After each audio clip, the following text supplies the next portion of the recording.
Hey folks, this is Rick, 1989 Trans Am GTA. Just want to give some information about how the tune-ported injected engine works, some of the characteristics of the fuel, ignition, and the sensors that it uses to communicate back and forth with the engine for sustainable engine operations. So by the end here, you'll see that the tune-ported injected engines that were produced in the 80s were very, very much ahead of their time.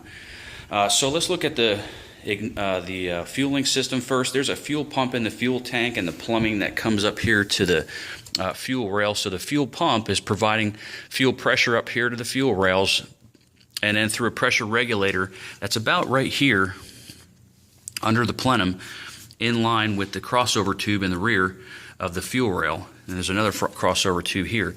So that fuel pressure regulator, its sole purpose is to maintain the constant pressure here at the fuel injector. So any pressure over and above what that regulator will accept, it sends the fuel back to the fuel tank.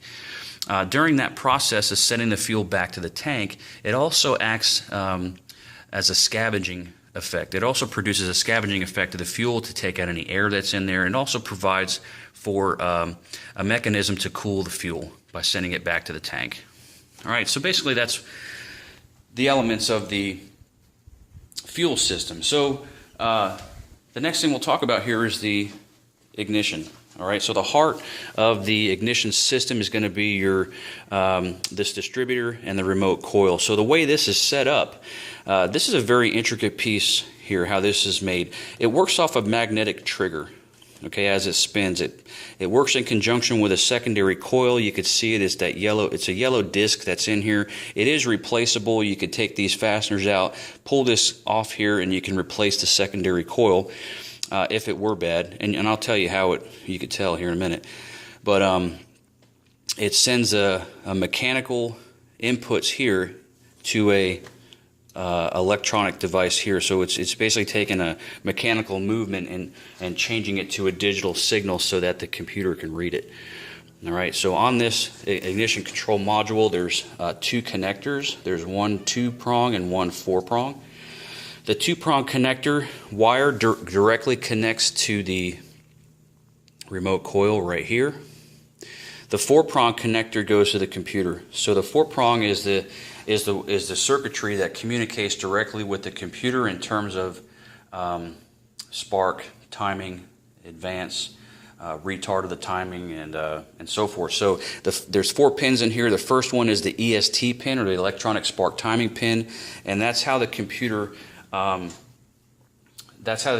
manages the total timing of the engine. All right. The next pin is the reference pulse. Okay, so as this thing is spinning, it's triggering and it's sending a signal here. The computer's picking up that signal, and it's applying spark to the cylinders. It's pulsing the fuel injectors based upon the information that it's getting as the distributor is turning. All right, and the magnetic pickup that's here. All right, so that's the reference signal. The reference signal is very, very, very important. If for whatever reason the reference signal is broken, or it's not being received, the engine will not run. Typically, the secondary coil, may be the culprit, or the ignition module. So that's the reference signal. All right, circuit pin. And the next one is the bypass pin that's in this connector as well. The bypass, if the base timing needs to be set, the connector up here is disconnected. That's your bypass circuit, which goes to this module. Okay, when that is disconnected, it's telling the computer to stop communicating total timing, all right, to the engine. So the base timing can be set. So the base timing is then set by maintenance personnel. Then they reconnect the timing connector up here, which gives the computer gives a command and control back to the computer for controlling the total timing. All right, so that's the bypass circuit. And then the last pin that's in here is the last pin that's in here is basically a ground or a low reference signal. So pretty intricate device here, magnetic principle, and how this thing works. in communicating and taking that mechanical signal, changing it or converting it to a digital one so the computer can read it. All right, so here's the remote coil. Talked a little bit about this already. This gray connector has a tachometer wire and an ignition wire on this side, and we already talked about the black wire, but it's got a ignition wire and a primary coil side wire to it.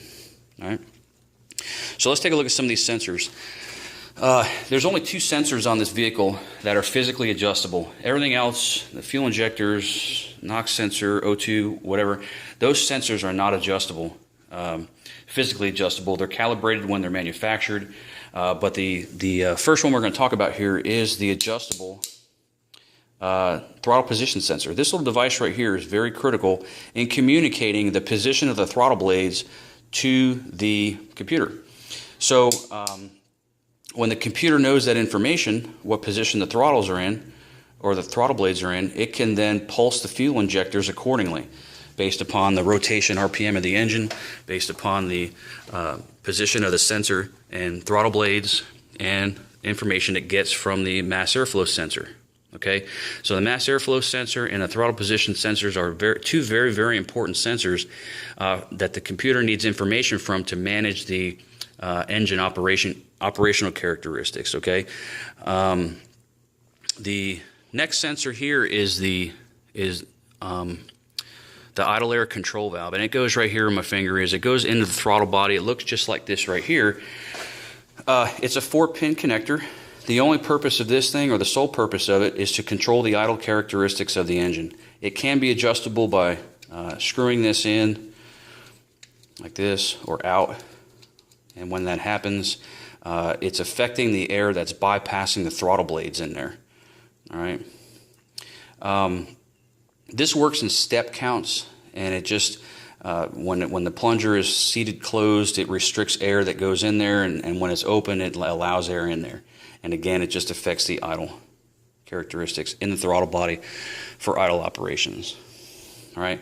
The next one here we have is the O2 sensor. This one's pretty important for the computer to know during closed loop operation, and that's basically at a certain operating temperature. In closed loop, the O2 sensor tells the computer or provides the computer with data that it needs to determine whether the engine's running rich or lean. And the computer, therefore, uses this sensor to balance between the two conditions, rich and lean. Okay, so this is very important, and it balances it by adjusting the pulses on the fuel injectors. All right, so very, very important. During open loop operation, the throttle position sensor, as well as the mass airflow sensor, controls the pulsing of the injectors up to a certain temperature. Okay, then we have the water temp sensor right here. It's a 2-prong connector. It goes underneath the throttle body and plugs into the intake.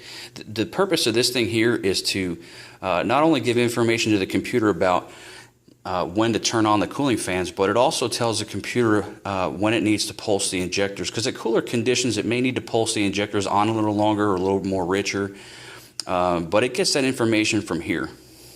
Okay, so this is a very important sensor as well. The next sensor is the knock.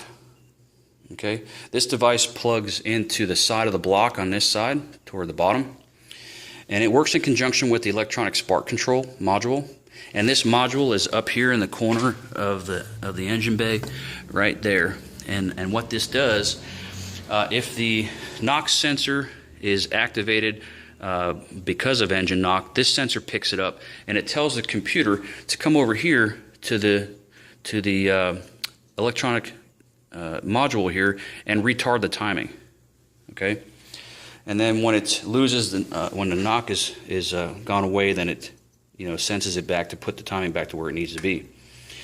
All right, pretty important device to control engine knock. Okay, let's see. So there is 2 more sensors on the side of the block here. There's one that's right in between these 2 spark plug wires, and that's the engine temp sensor. And all that's doing is providing the indication to the driver. Okay, and then down here under, just above the oil filter, there's a oil pressure switch or sending unit for obviously indicating oil pressure. The intricate thing about this is that If for whatever reason the fuel pump relay fails, the fuel pump will be operated by the oil pressure sending unit. All right, so the only downfall is that it will be significantly degraded in terms of its capability to supply enough fuel pressure to the engine. Okay, so another sensor, there's a manifold air temperature sensor that's plugged in underneath the plenum here. It plugs in and screws into the bottom. And all that's doing is supplying information to the computer about when to activate the solenoid for the EGR valve to operate. So that's a manifold air temperature.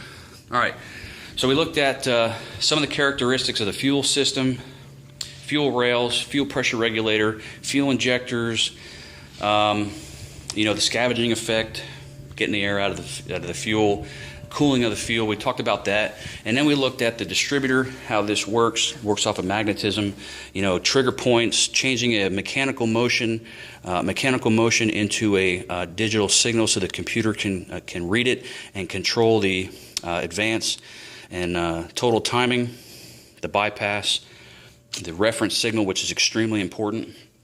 We looked at the coil, remote coil. Let's talk about some of the characteristics of it. The throttle position sensor, basically a potentiometer, how that works. The idle air control valve, talked about that. And then the O2 sensor, lean rich condition of the engine, monitor information to the computer for that.